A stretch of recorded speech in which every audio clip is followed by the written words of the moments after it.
저 같은 목회자에게 가장 영광스러운 순간이 언제겠습니까?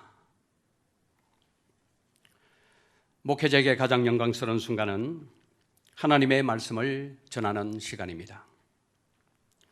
사람의 말이 아닌 하나님의 말씀을 전하기 때문이죠.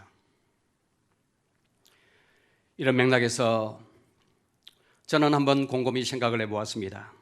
참이 부족한 것을 들어서 말씀의 대언자로 사용한다는 것을 생각할 때 한편으로는 하나님께 황송하고 또 한편으로는 감사가 있었습니다. 저는 오늘 이 말씀을 여러분들과 함께 나누게 된 것을 큰 기쁨으로 생각을 합니다.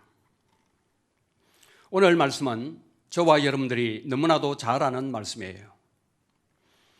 하나님이 지으신 최초의 인간인 아담과 하와가 타락한 사건입니다.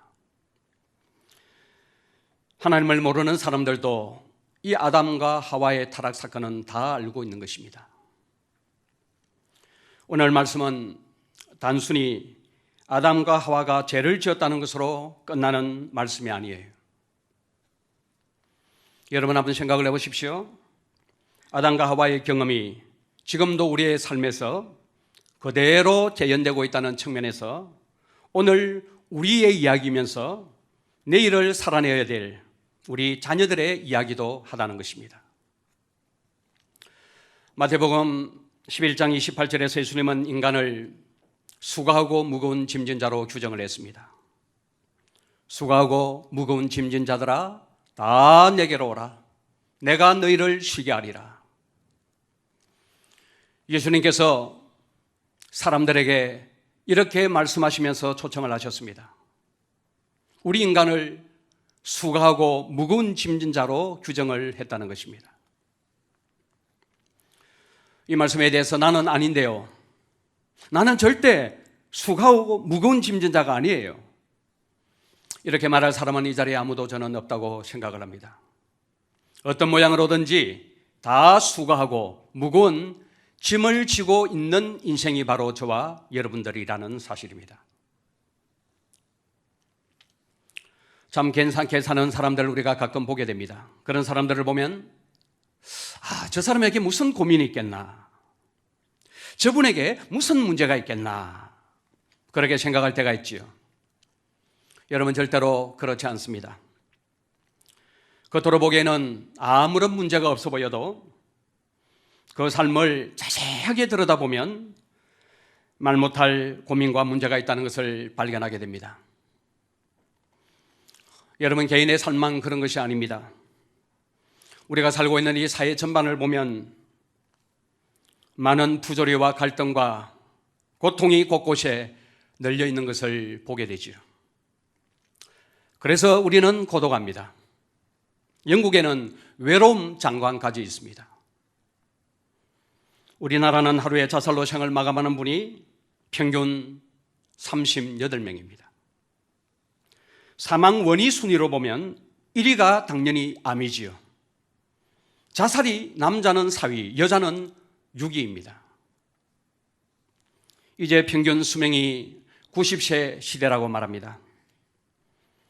그러나 여러분, 우리는 한계를 넘어설 수가 없습니다. 정신적, 육체적인 질병에 결국 시달리다가 결국 죽음에 이르게 되는 것이죠. 게다가 사람이 여러분 얼마나 자기 중심적입니까? 여간해서 사람은 변하지 않습니다. 사람 사이에서 받는 스트레스가 이만저만이 아닙니다. 일이 힘든 것이 아니라 사람이 힘든 것이죠. 배려가 없고 자기중심적이고 이기적입니다. 하루도 편하게 살 날이 없는 것이죠. 문명은 이렇게 발전했지만 만족이 없고 순전한 기쁨이 없는 것이 오늘 우리의 모습입니다. 여러분 왜 그렇습니까? 오늘 말씀이 그 해답을 분명히 보여주고 있는 것입니다. 죄 때문입니다. 제가 세상에 들어오면서부터 모든 것이 어그러지고 망가지게 된 것이죠. 오늘 이 본문의 시작은 그런데라는 말로 시작을 합니다. 그러나로 바꿀 수 있는 말이죠. 살짝 불길한 생각이 들어요. 창세기 2장까지의 말씀을 보면 하나님이 천지를 말씀으로 창조하시고 특별히 한 구역을 정해서 에덴 동산을 만드시고 아담이라는 남자를 지어서 그곳에 살게 하십니다. 하나님이 이렇게 보니까요, 아담이 혼자 사는 것이 좋지 않게 보였습니다. 그래서 하나님이 아담을 깊이 잠들게 하고는 아담의 갈비뼈를 하나 취하는데 그것으로 여자를 만드십니다.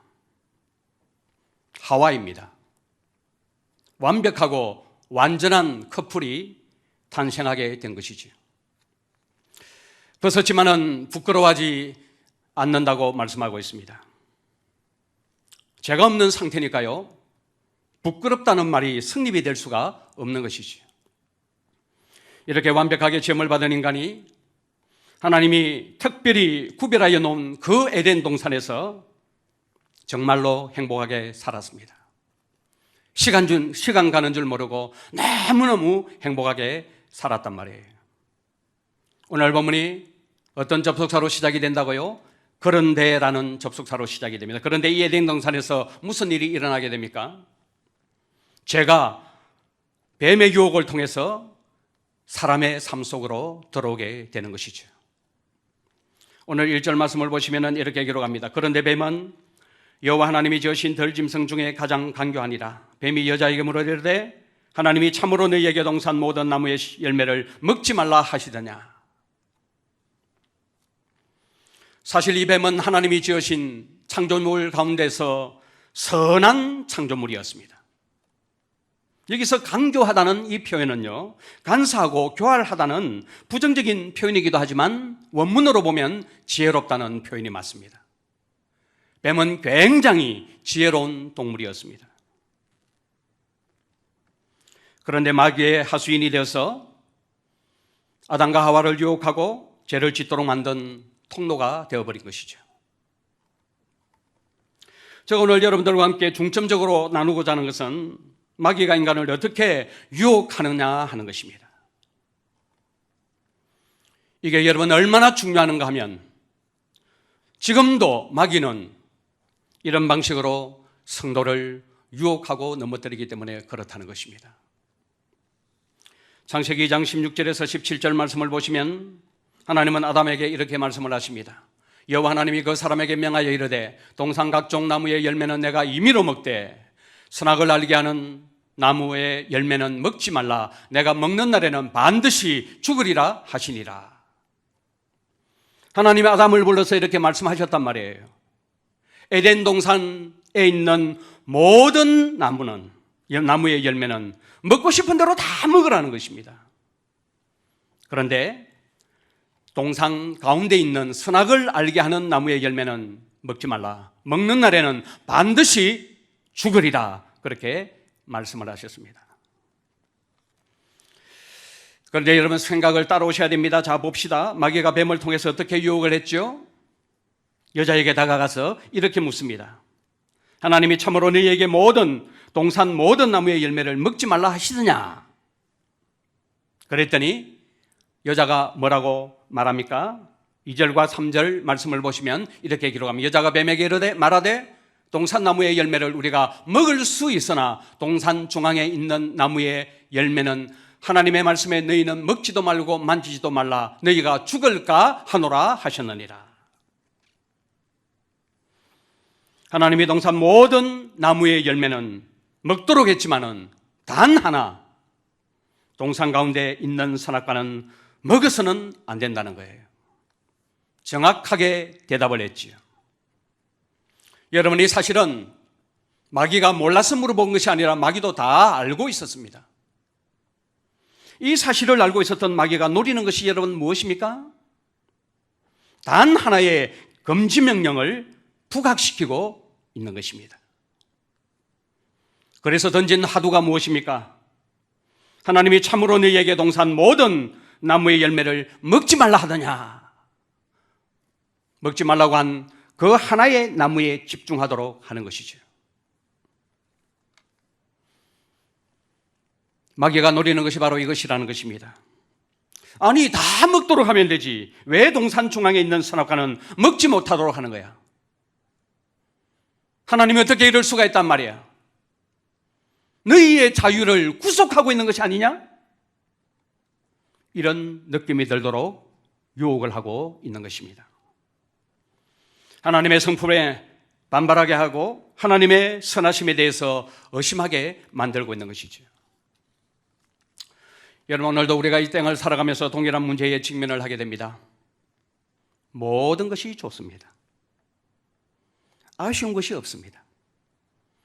그러다가 어떤 한 가지의 문제가 딱 걸리게 되면, 어떤 한 가지에 딱 문제가 생기게 되면 하나님의 선하심과 사랑을 의심하기 시작합니다. 인생을 살아보니까 참 그런 것 같습니다.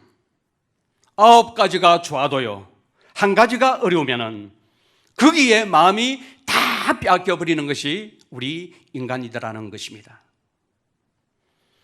그래서 그 좋은 9가지는 온데간데 없고 어려운 그 한 가지에 마음이 빼앗겨서 원망하고 불평하고 하나님의 사랑을 의심하는 것을 우리가 보게 되는 것이죠. 사실 저는 저 자신을 바라볼 때마다 아쉬울 때가 참 많이 있음을 느낍니다.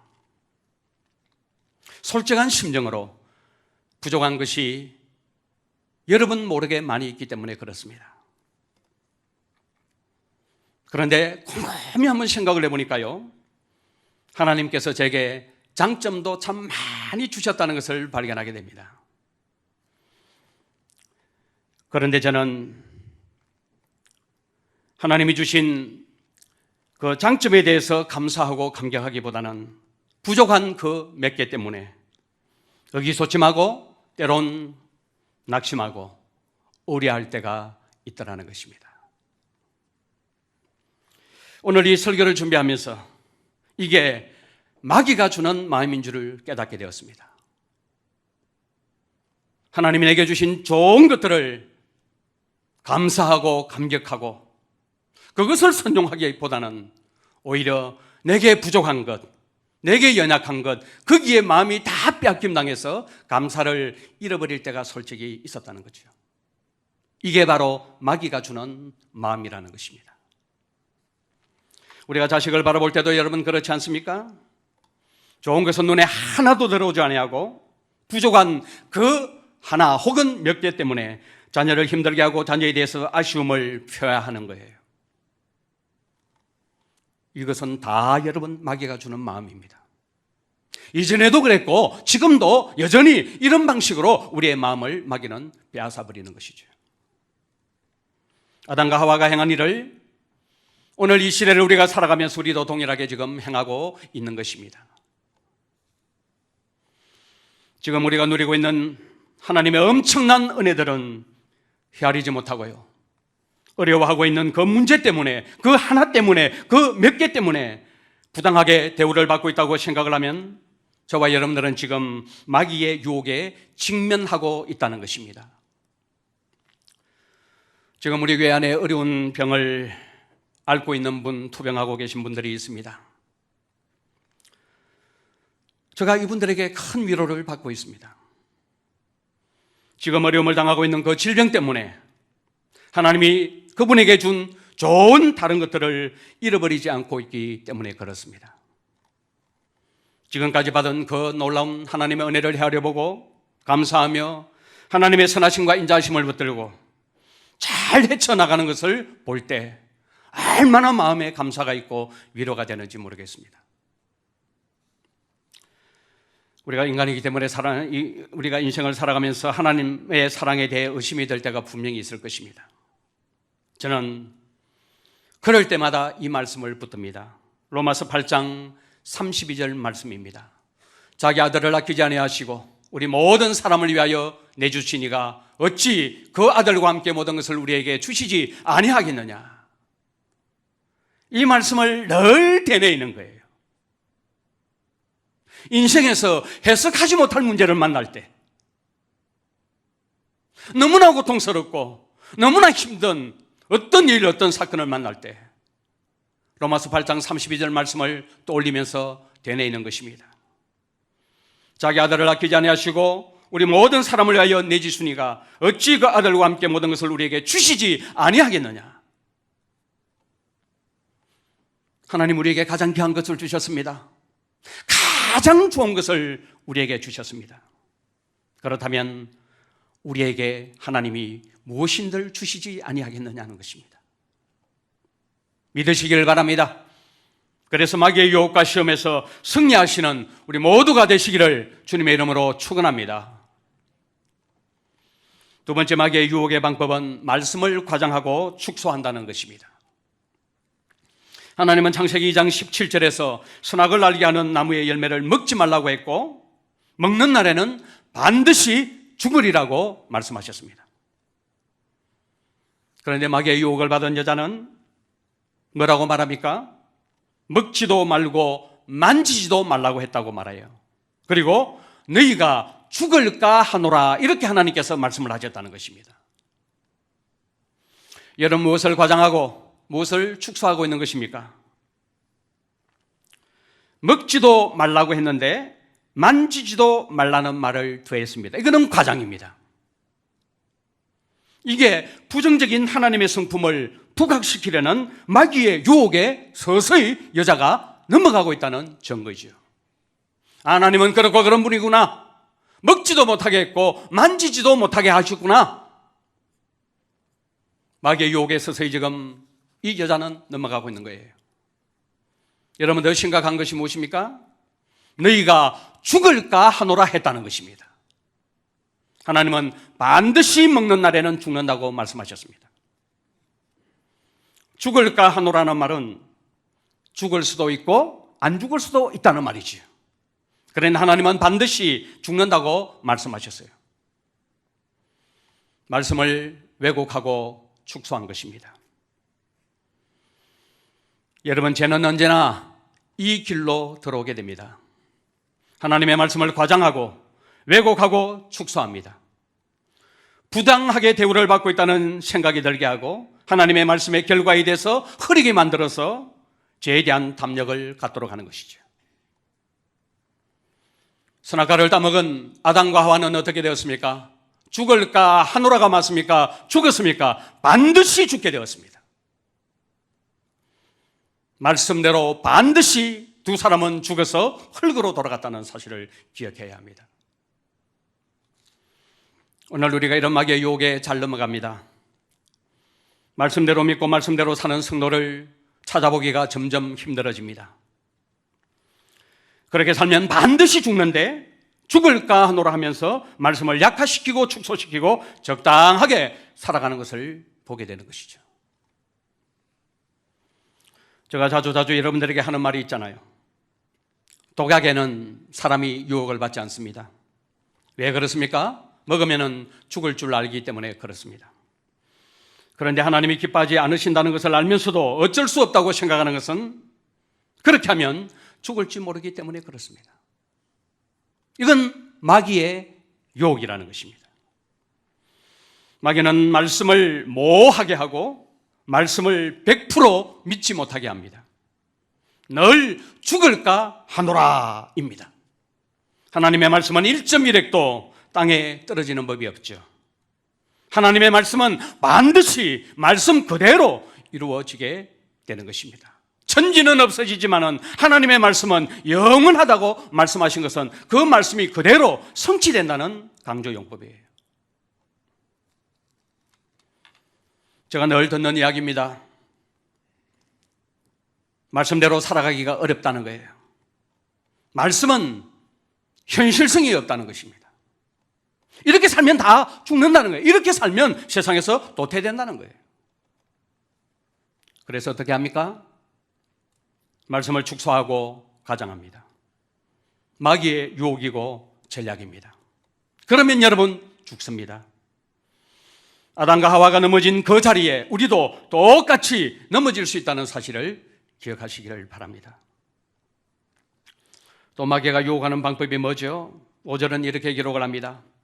너희가 그것을 먹는 날에는 너희 눈이 밝아져 하나님과 같이 되어 선악을 알 줄 하나님이 아심이니라. 거짓말을 하고 있는 것입니다. 이렇게 하면 좋은 결과가 있게 될 것이라는 것입니다. 여러분 얼마나 솔깃합니까? 하나님과 같이 된대요. 피조물이 하나님과 같이 된단 말이에요. 말씀대로 하지 않으면 더 좋은 결과가 생기게 된다는 거예요. 그렇게 생각하도록 마귀가 만들고 있는 것입니다. 지난 주일 새벽기도 설교 시간에 1994년 5월에 있었던 온 세상을 경악케 했던 박한상 사건을 이야기한 적이 있습니다. 아들이 잠자는 부모를 칼로 각각 40번 이상을 찔렀습니다. 그리고 죽였습니다. 그리고 은폐하기 위해서 집에 불을 질러버렸습니다. 그런데 여러분 놀랍게도 이 가정이요, 예수 믿는 가정이라는 사실을 알고 계십니까? 장로의 가정이에요. 장로의 가정에, 예수 믿는 가정에 이런 있을 수 없는 일이 일어났다는 것입니다. 큰 약재상을 하는 장로인 아버지는 아들이 한 이대를 낳아 자신이 하는 일을 물러받기를 원했습니다. 부모의 마음이지요.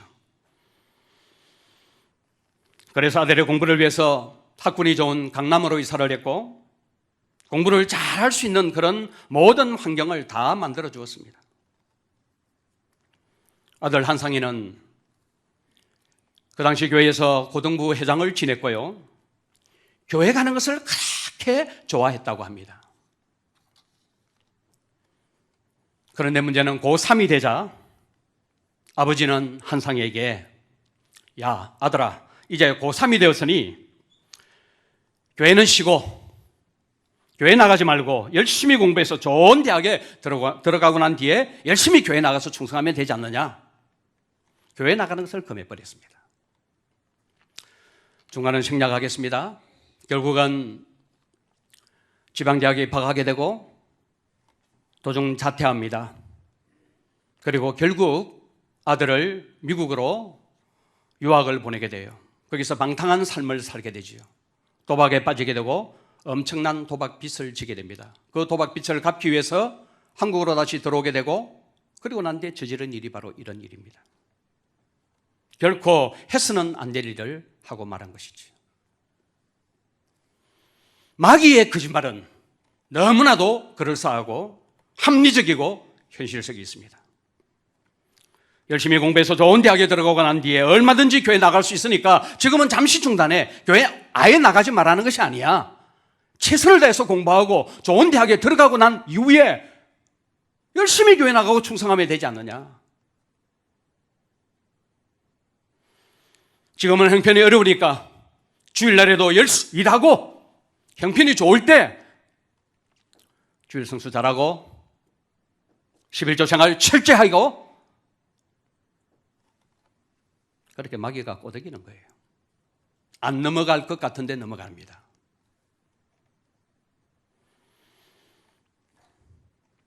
많은 성도들이 말씀대로 믿고 살기보다는 현실에 맞게 마귀의 거짓말을 적당하게 받아들이면서 살고 있는 것입니다. 이게 여러분 지금은 모르지만은 망하는 길이고 무너지는 길이라는 것을 오늘 성경이 우리에게 강력한 메시지로 전하고 있다는 사실을 기억하셔야 합니다.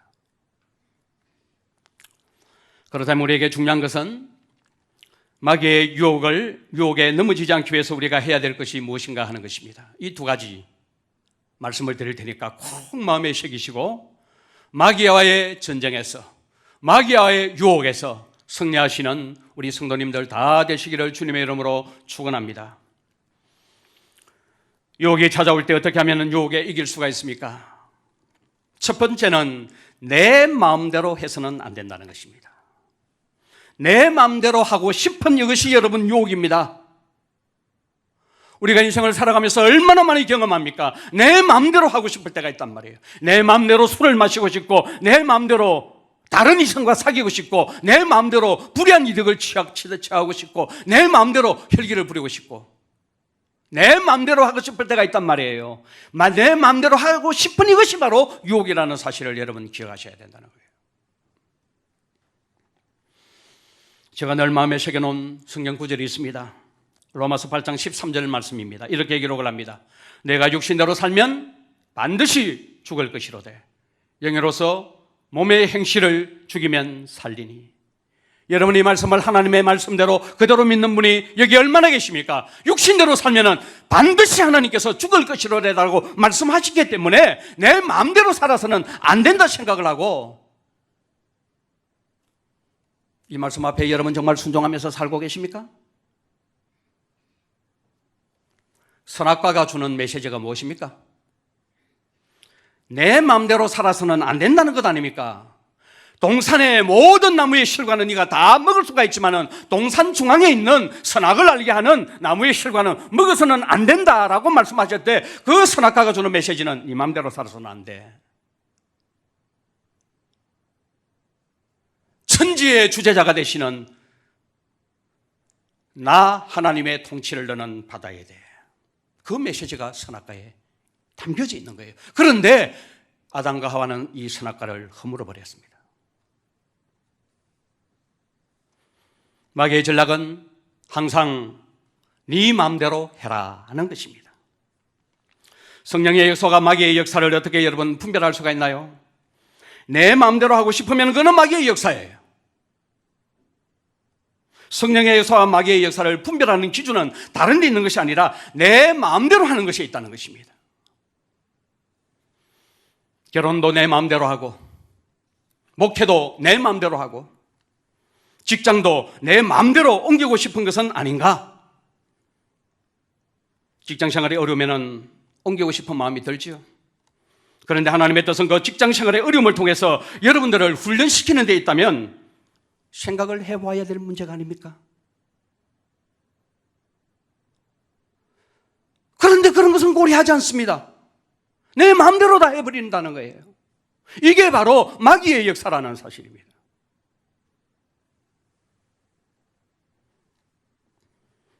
마음대로 살고자 하는 것은 위험한 것입니다.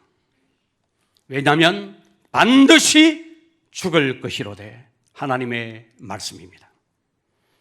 시대의 흐름을 따라가면 안 되는 것이죠. 내 마음대로 하면 안 되는 것이죠. 반드시 주님께 물어야 합니다. 성령의 인도를 따라서 행해야 살 길이 열리게 된다는 것입니다. 두 번째, 무슨 일이 있어도 하나님의 말씀이면 순종하리라는 결단이 있어야 한다는 것입니다. 한 번 더 로마서 18장 13절 말씀을 인용해 드립니다. 내가 육신대로 살면 반드시 죽을 것이로되 영으로서 몸의 행실을 죽이면 살리라. 하나님의 말씀입니다. 여러분 꼭 외우시기를 바랍니다. 육신대로 살면 죽을까 하노라가 아니에요. 반드시 죽을 것이로되입니다. 영으로 몸의 행실을 죽이면 산다는 거예요. 성령의 역사는 도구는 하나님의 말씀입니다. 그렇기 때문에 말씀에 순종하여 살면은 몸의 행실을 죽이는 것인데, 그렇게 하면은 살게 된다고 오늘 성경은 우리에게 말씀하고 있는 것입니다.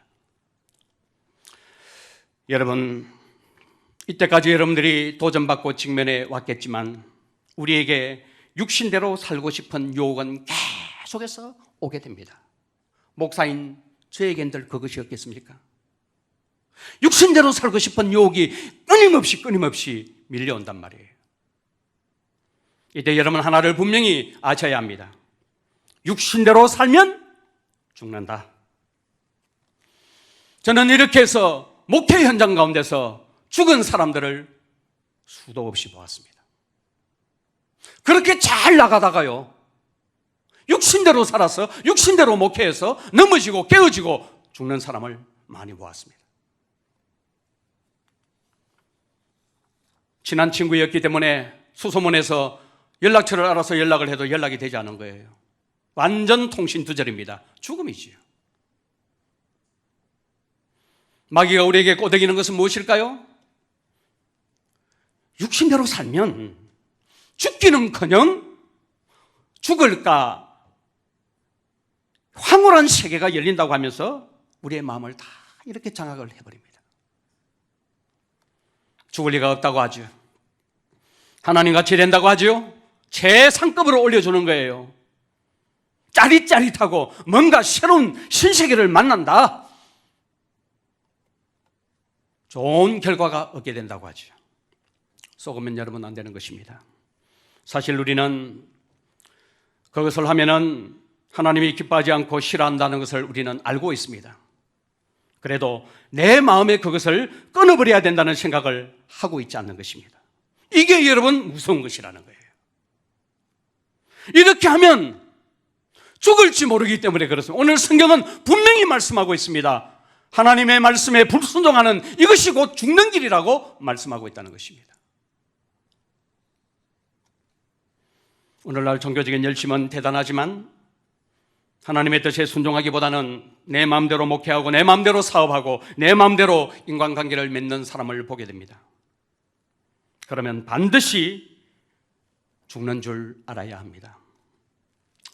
빌리 그레엄 목사에게 평생 3번의 유혹이 있었다고 합니다.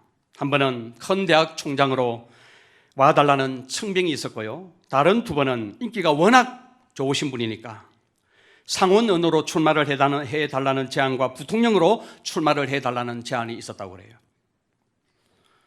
그러나 빌리 그레엄 목사는 3번의 모든 제안을 거절했습니다. 이 모두가 자신의 영광을 위한 욕심인 것을 알았기 때문에 그렇습니다. 자신을 향한 하나님의 부르심은 바로 전도자라는 거죠.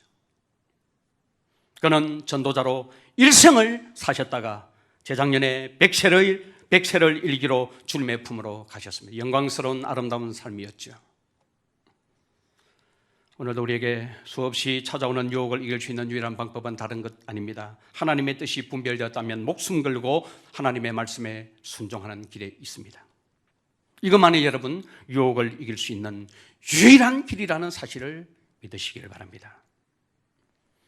유혹에 넘어가면 일어서기가 참 힘듭니다. 유혹의 쓴맛을 톡톡히 보게 됩니다. 창세기 3장은 오늘도 그대로 반복되고 있는 우리의 이야기라는 사실을 아셔야 합니다. 하나님의 분명한 말씀을 듣고도 마귀의 유혹에 넘어진 아담과 하와의 삶이 우리 가운데 반복되지 않기를 바랍니다. 돈의 유혹을 받고 이성의 유혹을 받고 명예와 영광의 유혹을 받아 많은 신실한 사람들이 넘어졌습니다. 그렇기 때문에 우리에게 성령의 도우심이 필요합니다.